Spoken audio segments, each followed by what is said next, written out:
New Thought Media Network.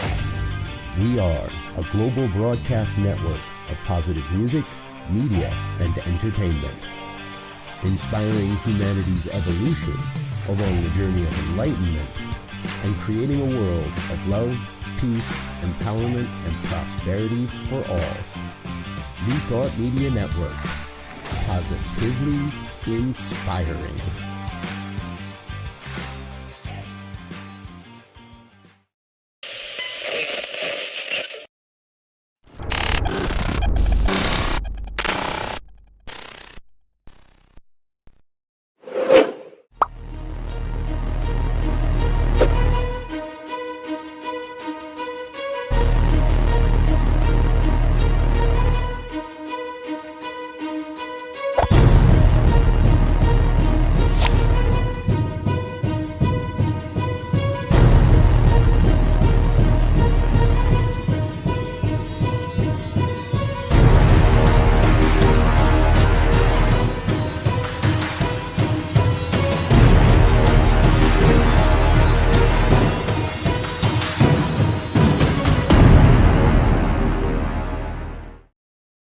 And hello again, dear ones. Dr. Robert with you here. It's 5 o'clock on the Mountain Time Zone, and that means it is time for, and now, the good news. Collection of good news stories that I love to share. Every time I'm here, I love sharing these stories. And we've got some things we've been following for a couple of years now tonight, as well as some stories that are just finding their way into the consciousness of humanity. And, that's really what we're doing here. We're working to support and uplift the consciousness of humanity as we explore these different programs and what's going on in the world. So I'm grateful you're with us. Thank you so much for being a part of what we're doing here on the New Thought Media Network. All right, let's jump right into it. Now, this is a story we have been following in the past. There's a company called CarbFix, which works in partnership with a company called Swiss Climeworks up in Iceland. And back in 2021, they opened up a facility that's been pulling 4,000 tons of CO2 out of the atmosphere in the intervening years. They say it's the equivalent of taking about 870 cars off the road each year. And they've kind of outdone themselves. They now have a facility that's pulling 36,000 tons of carbon out of the air. That's projected. The facility just opened, but based on what they've done already, that's what's going to happen. The whole thing's powered by a geothermal energy system, so it's carbon negative. Oh my gosh. The system's called direct air capture. Now, some do criticize direct air capture as being ineffective, overly expensive, and just not going to make the numbers to make it effective. There are other very large operations in the process of being built or planned. There is a massive direct air capture facility that is planned for Wyoming. And they're saying they could be taking 5 million tons out of the air annually with that facility. Folks, that would go a long, long way towards reaching our climate budgets, our climate goals to help in climate change. Wow, what an interesting story. I love these kinds of things. Hey, here's something else that's really fun. Let's check this out. MIT makes an astonishing discovery that light can vaporize water without heat. Now, this doesn't happen all the time, but MIT this is being considered a major discovery about the basics of nature sciences of Earth. The scientists say the discovery could explain mysterious measurements in the literature of clouds, which may increase the presence of climate modeling, which also aiding in industrial applications. The discovery that evaporation could occur just with light, no heat necessary. Completely unexpected and surprising. The theory was then tested on 14 different measurement and testing systems to try and disprove what scientists thought they were finding. One consistent finding, however, was that the air temperature above the place that space where the water molecules were turning into gas would cool down briefly, then level out. And that is that's a definitive proof that thermal energy is not required. Not much in the story that I found that really tells us what this is going to do for us. However, since demonstrating the photomolecular effect at the Proceedings of the Natural Academy of Sciences, one of the paper authors says they are already been approached by some companies looking to harness the effect for everything from drying paper in a paper mill to evaporating maple syrup. We'll keep an eye on this story, folks, and let you know what we find as we go along. Hey, we find many of our stories over at the goodnewsnetwork.org. That's goodnewsnetwork.org. Go over and give them some of the love and attention they deserve. They do a great job of curating good news that we can bring you here on Friday evenings. And if you know of a good news story or would like to share one with us, by all means, drop us an email, goodnews@ntmedia.org. That's goodnews@ntmedia.org. We may just feature the story that you share with us. All right, here's a great story. British telecom giant BT Group is now converting curbside cable boxes into charging stations for electric cars. Now, this is hoping to help Great Britain accelerate its transition to a net zero emissions economy. Many of BT Group's existing curbside cabinets are becoming obsolete as people moving to wireless telephone and cable provisions, and these boxes are not needed. But the same lines that provide electricity to the boxes should be able to fully charge an electric vehicle, experts there say, in about 6 to 8 hours. These street cabinets are known in the industry as DSLAM boxes, which stands for Digital Subscriber Line Access Multiplier, DSLAMs, and are able to furnish, and they furnish various telecom services, so no additional power lines need to be added for the charging station, and no digging, no trenching. The first conversion has already been done, and BT Group is envisioning a payment application over the phone or via contact wireless payments. Those are all happening now, but hasn't released any pricing details.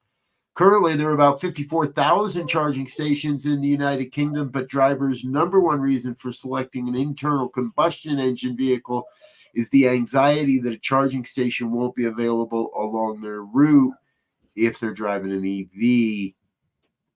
Britain hopes to alleviate this by adding over 300,000 charging stations, and BT is planning to refit as many as 600 DSLAM cabinets by the end of just this year. I think we can get BT Group moving a little faster, don't you, folks? I do. Hey, I like this story too. And if you'd like to drop a comment as we go tonight, please feel free. This one's a heartwarmer. This is all happening down in Henry County. That's in Missouri, outside of Kansas City. The Calhoun Volunteer Fire Department has been on a resurgence over the last several years, having fallen into almost almost going extinct. They did eventually find a new fire chief, Mark Harden, who came into the position back in 2021. During that time, he has done numerous initiatives to help rebuild the fire department. And recently, longtime resident Sam Sloan felt that Harden was doing the job needed and donated $500,000 to the Calhoun Volunteer Fire Department. Sloan, while humbled by the recognition, insisted that his contribution is simply an investment in the community's safety. Sam Sloan, you're a great man. We thank you for being on the planet. I think that's great work that you're doing there. $500,000 to help a fledgling fire department. And the new fire chief raised the ranks from one firefighter, him, to over 28 volunteers in just the last few years. Good work there. Hey, we're going to take a real quick break, let a couple of our sponsors and individuals say hi, let you learn a little bit more about what happens here on the New Thought Media Network. However, we got a lot more good news coming after the break. Please don't go away. Stay with us. Let your friends and family know they can still tune in, like, share, and subscribe, all that good stuff. We'll be back in just a minute with more good news here on the New Thought Media Network.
And we're back with more of the good news here on the New Thought Media Network. Thank you for being with us. And yes, folks, please head on over to the website, ntmedia.org. Click on that community link and take a look at the video there. It explains what we're doing, and you can sign up to be a member of our community platform. It's absolutely free.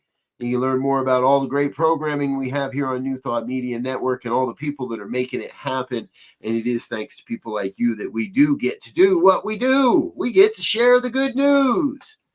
And those that have been around know that nothing I like more than a good news story about nature and humans and nature working together. Construction has begun on the world's largest wildlife crossing. Now, these bridges have gained a lot of popularity over the last decade or so, and this one is going to be the largest as it passes over 8 lanes of freeway near Los Angeles.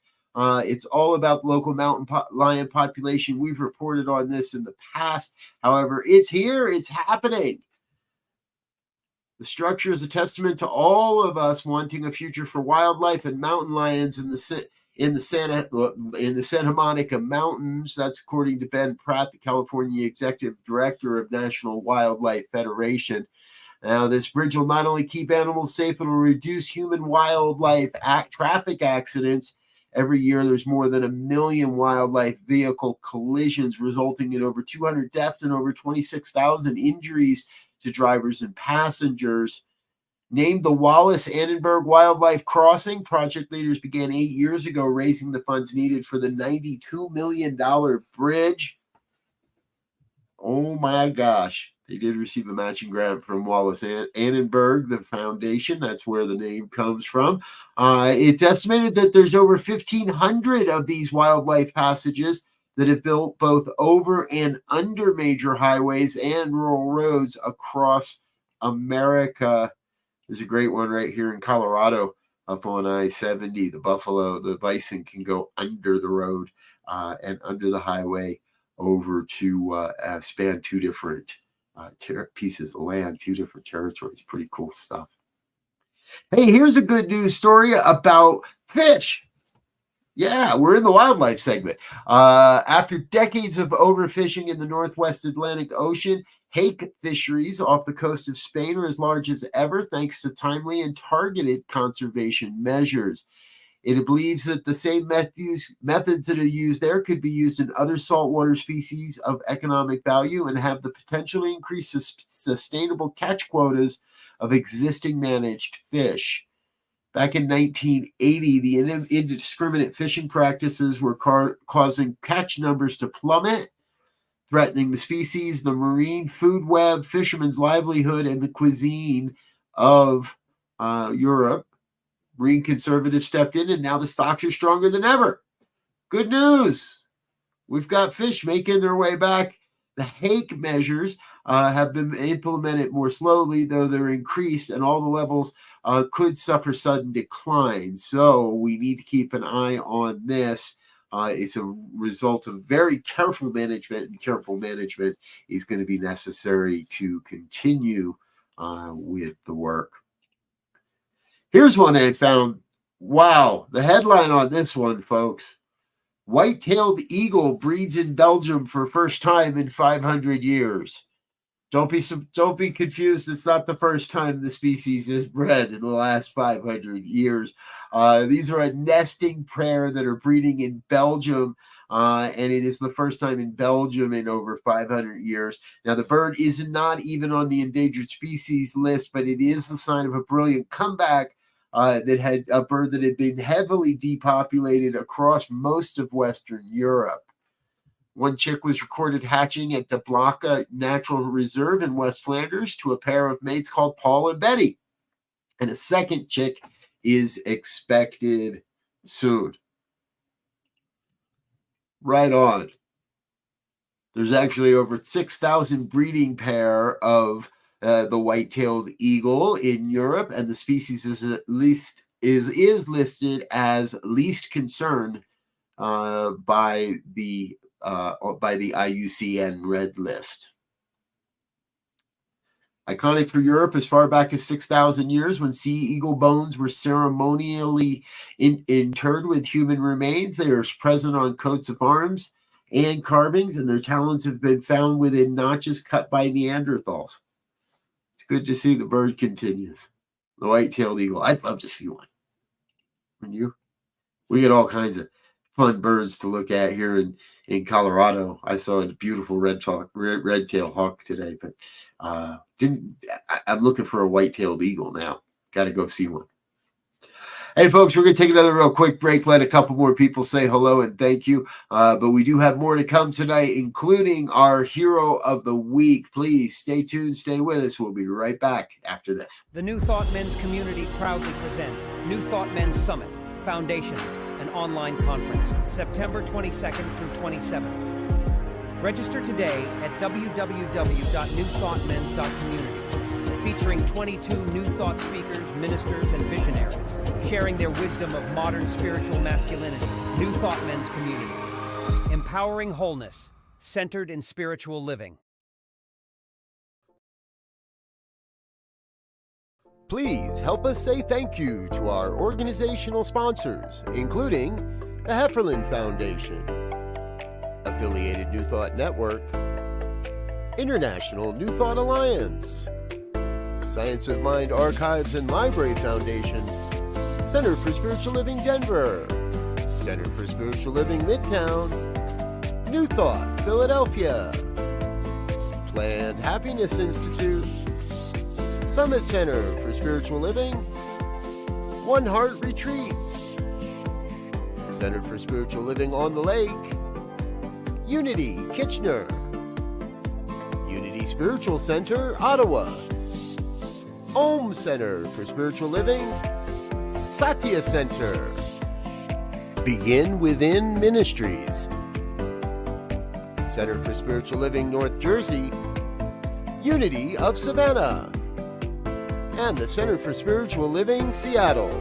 as well as all of our individual donors. Thank you for being part of the New Thought Media Network. Please like, share, and subscribe. New Thought Media Network, positively inspiring. Yes, thank you to all of our organizational sponsors and individual donors. Your financial contributions go a long way to helping us keep this ministry moving, keep us sharing this message out across the world. And that includes the good news. I want to share with you some more good news stories we found this week. And first up again in this section, we're going back to Santa Ana, California, where there's a struggle for consistent access to nutritious food and healthy food. Well, a group of individuals in the city decided to make a difference. Their motto is doing good for all. Sounds familiar to this station. And those have become more than just words. It's a guiding principle that sparked a movement of compassion and generation. They're called the Seba Collective. It's a free drive-through food pantry and emerged as a beacon of hope during the challenging times of COVID-19. Founded by dedicated groups of Sikhs, the grassroots initiative started small but quickly gained momentum as it addressed the pressing issues of food insecurity in the community. Today, they have accomplished providing 4 million meals to those in need over the last few years. The Save the Collective continues to grow and expand its reach. They say they have cars that start lining up at 3, 4 in the morning when they have their food offering. And now the area is a food desert, so this is even more important. And not just that they're providing food, but providing fresh food options. Leaders say they're not just addressing hunger, they're addressing long-term health outcomes by providing and helping people get off of all the processed foods, all the stuff that's not good for us. Good work out there. And it's amazing, but I found this story and it fits right in. A food bank in Texas is building affordable housing on the lot next to their food bank.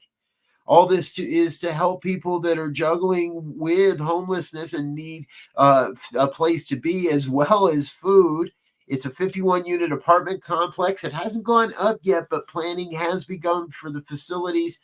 It's all being set up as temporary housing to help people get off the streets and back into permanent housing. There's going to be job trainings and other things as well. 30 minutes outside of San Antonio, the community is New Braunfels. It's actually one of the largest growing communities. Eric Cooper, the president and CEO of the San Antonio Food Bank, said, "What we know about a food insecure household is that rent eats first in every household budget.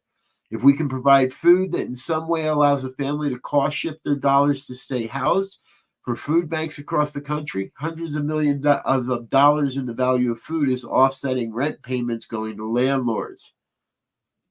Good work. Good work, folks in San Antonio. Thank you for being part of the good news that's happening in our country. Folks, it takes all types of initiatives and efforts, and I believe now is the time for people to get out in the world and make a difference, big or small, however it is that calls to you. And now is the time. And so I want to introduce you to Araba Mays. This all started just a few years ago as well. Araba was taking time to read to a neighborhood child, and more kids started to show up. Then she knew what to do. After a while, she just tried to get rid of them, like, go home and read. And the kids said, "We don't have any books." Well, that's when she realized she had to do something, and she started a nonprofit. The name is Story Maze Books. And she started by working in her local library, in her nearest library, which wasn't all that close anyway, as she's in what people call a book desert in Baltimore. Well, through the use of free book vending machines, and marketing through TikTok and Instagram, she was able to continue her attempt to raise money for books. Now, Storybook Maze is attempting its largest project yet, a book trolley, and they're working to raise $100,000 through GoFundMe. You can search for them there, Storybook Maze. She wants to set up a haven on wheels, she says. And this book haven on wheels aims to break down barriers and provide access to books that traditional libraries can't reach. Mays writes, "As the wheels of the book trolley turn, so do the pages of countless stories waiting to be discovered." Yes, folks, the wheels on the bus do still go round and round. And we are just so proud of Storybook Maze. What a great story. I've go check out. I've already been over there, so go check out their GoFundMe and learn a little bit more about what they're doing. All right. Hey, this happens every week, folks. Sometimes it's one, sometimes it's three. Today it's a single, but we've got our hero of the week.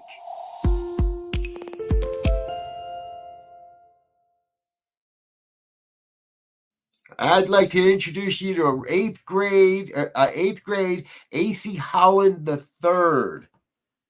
AC is being hailed by a hero by local police enforcement, firefighters, rescuers. Everybody in town thinks AC's just the cat's meow. His heroic efforts have earned him even the mayor's office has reached out to AC. What happened was he got on the school bus as normal, had a little conversation, a little joke with the driver as he normally would. But after sitting down and noticed that something wasn't right, the bus driver missed a turn and then missed another turn. AC walked to the front of the bus and realized that the driver was slumped over. Her foot was on the pedal, and the bus was starting to go faster and faster. Thinking quick and thinking on his feet, he helped the lady. He moved the lady aside, took over the bus, and pulled over. I think if I was in middle school, eighth grade, I'd be pulling over too. The school even said that Holland's leadership and compassion is something they witness daily. But the incident, which happened back in April, takes it all to the next level. Everyone's pretty proud of AC. We're pretty proud of AC too. Thank you, AC, for being a hero of the week here on the New Thought Media Network. And folks, I want to thank you for joining us tonight. You know, it's always so much fun to reach through the internet and find the stories that are emerging, the ones we don't see on social media, the ones we don't see everywhere else, and share those with you. We sure do hope that you'll take these stories out into your life and share them with your friends and family as well. I'm almost out of here, but before I go, I do want to remind you we've got a little more to come here today on New Thought Media Network. Reverend Michael Mangus is up next at the top of the hour, just a short half hour from now. He'll be with us for the fireside chat. It happens every Friday at 6 o'clock Mountain, 8 o'clock Eastern Time.